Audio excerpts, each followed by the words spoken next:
tarde, noite, amigos. Bem-vindos a mais esse encontro promovido pelo MAP, Encontro de Amor, de Oração, Momento de Maria, Momento de Reflexão. O Evangelho segundo o Espiritismo, codificado por Allan Kardec, foi aberto hoje no capítulo 11, Amar ao próximo como a si mesmo, no item 8, Instrução dos Espíritos. Lei do Amor. E quem nos fala é Lázaro, em Paris, 1862. O amor é o sentimento que, acima de tudo, resume de forma completa a doutrina de Jesus, e os sentimentos são os instintos que se elevam de acordo com o progresso realizado. Na sua origem, o homem possui instintos, mais avançado e corrompido, possui sensações, mais instruído e purificado, possui sentimentos. No ponto mais delicado e evoluído dos seus sentimentos, surge o amor. Não o amor no sentido vulgar da palavra, mas sim o sol interior que condensa e reúne em seu foco ardente todos os anseios e todas as sublimes revelações. A lei de amor substitui o individualismo pela integração das criaturas e acaba com as misérias sociais. Feliz daquele que no decorrer de sua vida ama amplamente seus irmãos em sofrimento. Feliz daquele que ama, pois não conhece nem a angústia da alma, nem a do corpo. Seus pés são leves e vive como se estivesse transportado fora de si mesmo. Essa passagem, esse primeiro parágrafo, nos lembra muito a figura de Francisco de Assis. Para nós, humanos, aqui nesse planeta Terra, ainda é muito difícil compreender toda a grandeza do amor. Nosso amor ainda é um amor, digamos, egoísta. Nós somos capazes de amar aqueles que nos são caros, aqueles próximos de nós, mas ainda não conseguimos amar a todos da mesma forma, amar como Jesus amou. Mas nos vem à mente nesse instante a figura do nosso querido Francisco de Assis, patrono dessa casa. Aquele jovem que em Assis, nos anos de 1200, nascido de uma família rica, com tudo de material que alguém podia dispor, ele dispunha, mas não era uma pessoa feliz, não era satisfeito ainda. E vivia com seus amigos nas festas de então, foi para as cruzadas também, foi combater e queria ser um cavaleiro, isso era uma honra naquela época, e ele foi preso. Mas tudo que ele fazia até então não lhe dava alegria, não lhe dava o verdadeiro prazer, a verdadeira satisfação. Quando ele está preso, ele, na solidão da prisão, ele tem a oportunidade de refletir, de pensar, e ele sofre uma mudança de dentro para fora. Sua alma anseia por alguma coisa a mais. E ele decide mudar de vida. Certo dia, estando ele na capelinha lá de São Damião, ele ouve uma voz chamando por ele e dizendo: Francisco, reconstrói a minha igreja.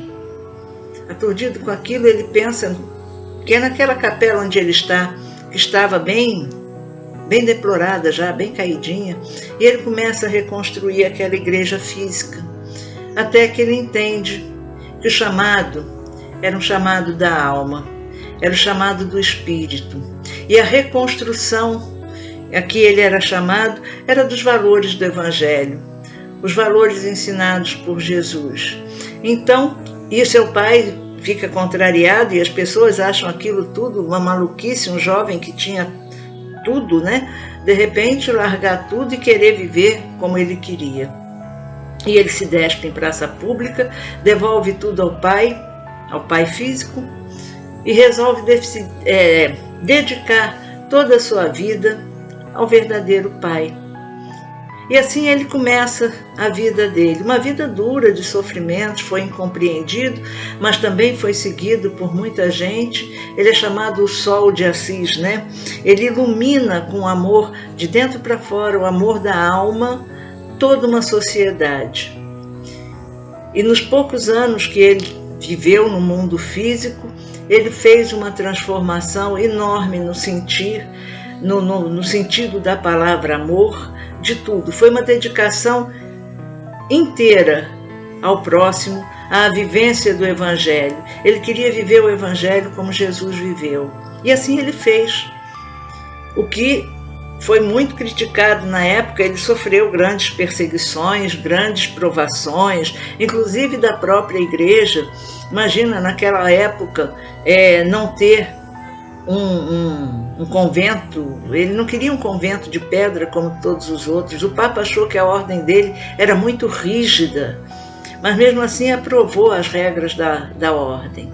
Ainda ele vivo, começam a surgir distensões naquele meio, alguns que não conseguiam viver daquela maneira. Talvez tudo isso nos mostre a nossa caminhada humana rumo ao amor verdadeiro, os percalços que nós vamos ter que passar e que são, afinal de contas, parte do nosso aprendizado. São as dificuldades que nos fortalecem. E o caminho é o caminho do amor, o chamado amor ágape, o amor integral. Quem de nós pode dizer que ama como Jesus amou? Ainda somos muito imaturos ainda para isso, mas esse é o nosso caminho.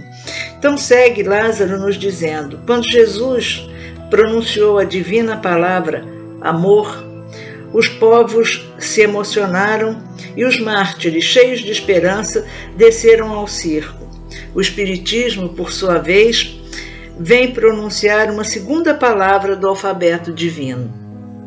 Ficai atentos, pois essa palavra ergue a laje das sepulturas vazias. É a reencarnação, que, triunfando sobre a morte, revela ao homem deslumbrado seu patrimônio intelectual. Ela já não o conduz mais aos suplícios, mas sim à conquista do seu ser elevado e transformado. O sangue resgatou o espírito e o espírito deve agora resgatar o homem da matéria. Disse-lhes eu que, na sua origem, o homem possuía apenas instintos, e aquele em que os instintos dominam está mais próximo do ponto de partida que do ponto de chegada. Para alcançar a meta a que o homem se destina, é preciso vencer os instintos, aperfeiçoando os sentimentos, ou seja, melhorando-se, sufocando os germes latentes da matéria. Os instintos são a germinação e os embriões dos sentimentos que trazem consigo o progresso, assim como a semente contém em si a árvore.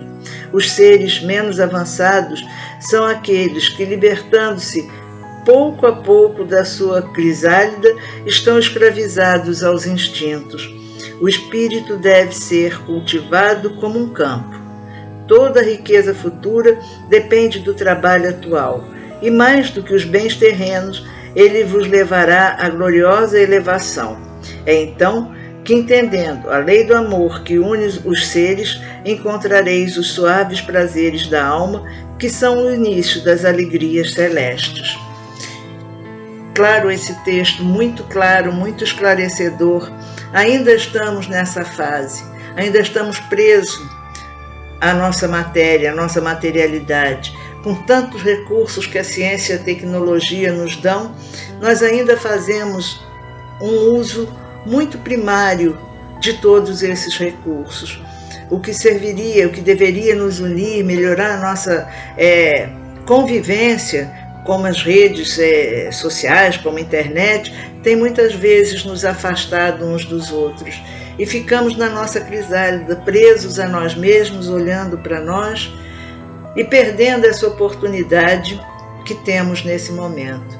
Penso que o convite do Evangelho de hoje é para uma reflexão, para olharmos em que ponto estamos, dos instintos, ou já estamos nos sentimentos, no sentimento maior de amor. Claro, nenhum de nós nesse mundo tem o amor que Jesus teve por nós, mas é possível vivenciar o amor, é possível fazê-lo desenvolver.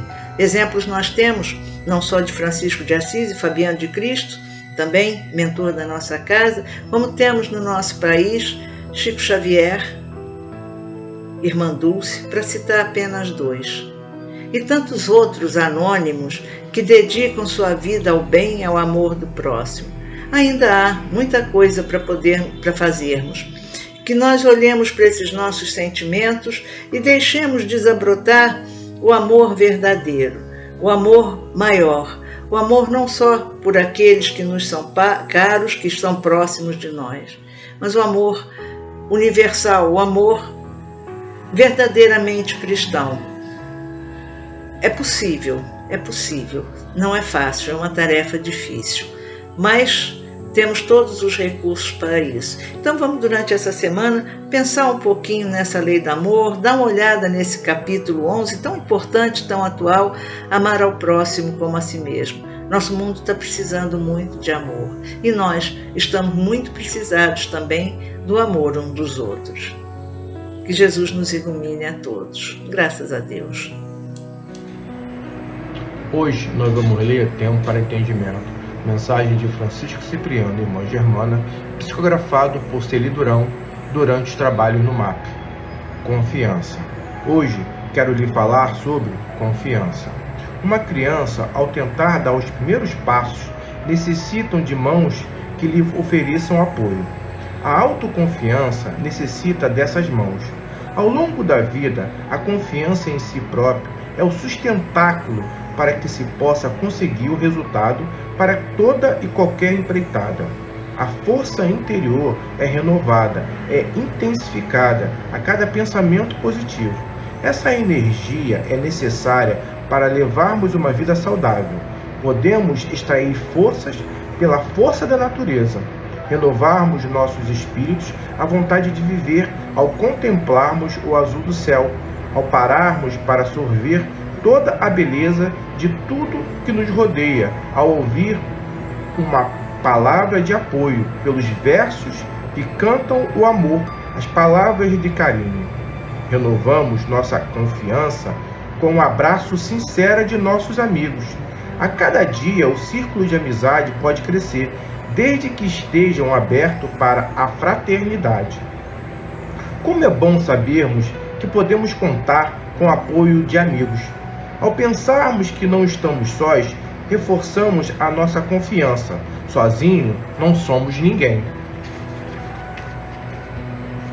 À medida que confiarmos nos espíritos superiores, nos nossos anjos da guarda, espíritos iluminados, estaremos resguardados de influências negativas terrenas e evitando a aproximação de irmãozinhos sofredores, que muitas vezes não se apercebe como perturba um ambiente e atrapalha tantas pessoas.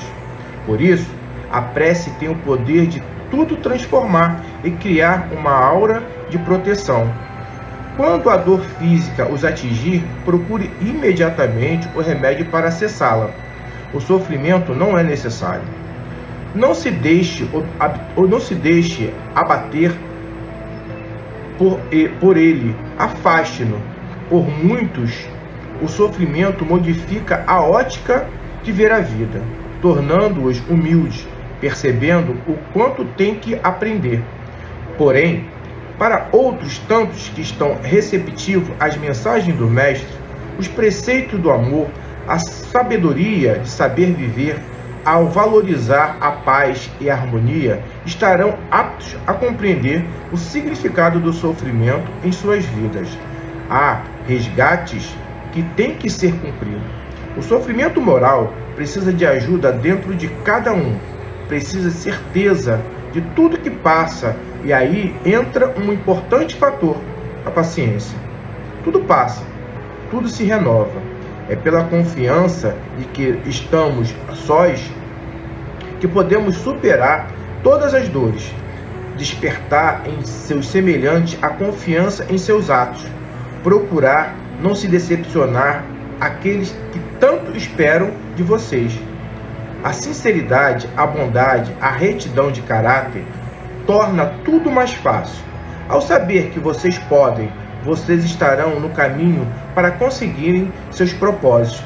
A confiança no poder do Pai, na bondade infinita que Ele emana, na certeza que estamos protegidos, faz com que superemos as dificuldades que nos deparam. A missão árdua, tão cheia de sacrifício, do nosso bom Francisco de Assis, foi efetiva para que tanto se modificasse. Ele conseguiu concretizar sua missão pela confiança total que tinha no Senhor. Confiem e peçam para que nunca se desiludam com quem vocês se aproximam. É preciso que oremos para que nos resguardemos de decepções, mas, quando essas se apresentarem, tente compreender as razões, tentem ser superiores a esse sofrimento, eliminar a tristeza e superar a dor. O exercício da concentração, a alimentação saudável, a alegria de viver, faz de sua existência uma passagem tranquila pelo nosso planeta, uma harmonia interior, uma confiança para o preparo para a verdadeira vida. Fiquem na paz, sejam alegres, sejam felizes, que Jesus, Francisco de Assis e sua falange os protejam. Que assim seja, graças a Deus.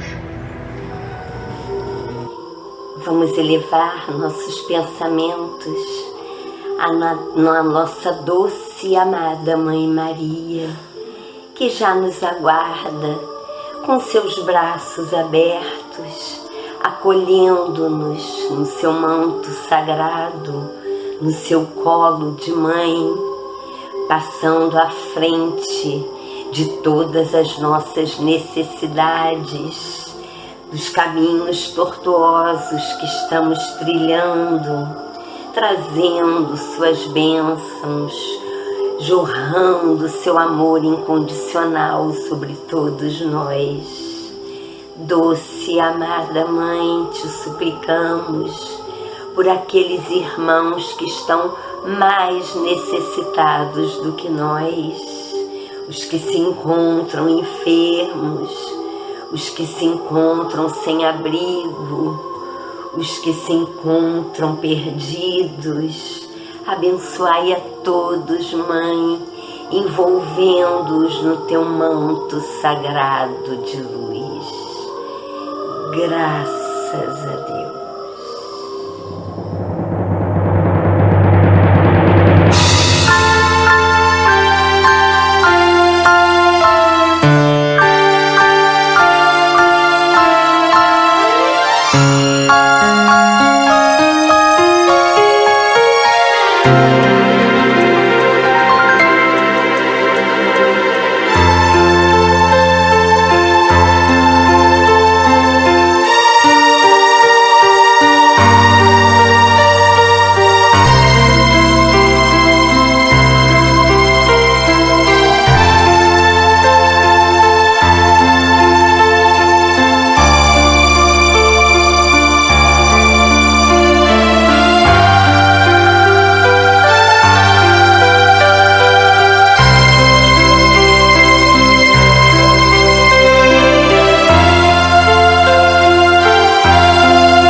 cheia de graça. O Senhor é convosco. Bendita sois vós entre as mulheres, bendito é o fruto do vosso ventre, Jesus.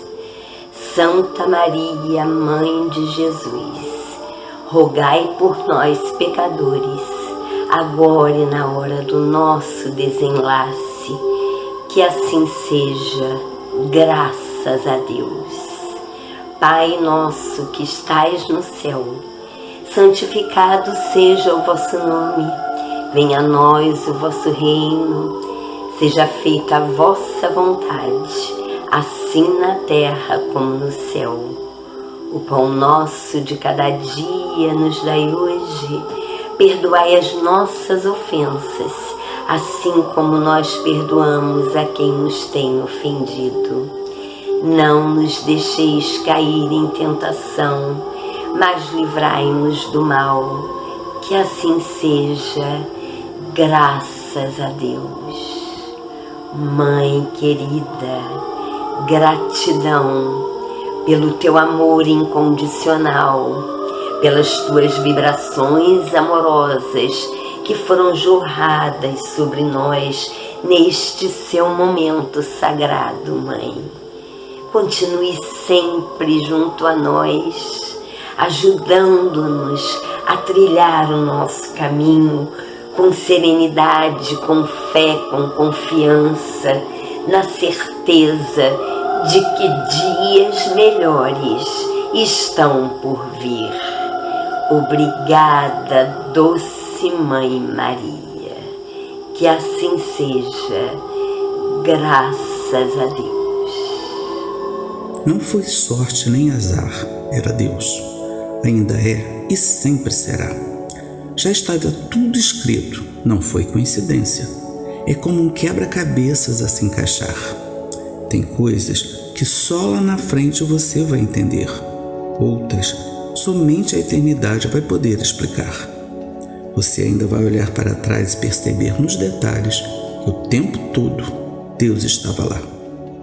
Aquela porta que não abriu, aquele sim que você não ouviu, aquele projeto que não concluiu, era Deus te livrando, era Deus. Aquela amizade que se afastou, aquele papel que você não assinou, naquele momento você não entendeu, mas era Deus te livrando, era Deus te guardando, te livrando, te preparando para algo bem maior. Era Deus te protegendo, mas você não estava entendendo. Era Deus te escondendo das ciladas do inimigo, era Deus te guardando do mal o tempo todo, era Deus. Não questione Deus, entregue tudo nas mãos daquele que tudo pode e tudo vê. O que for para ser seu, chegará até você. Paz bem, paz e luz, paz, muita paz.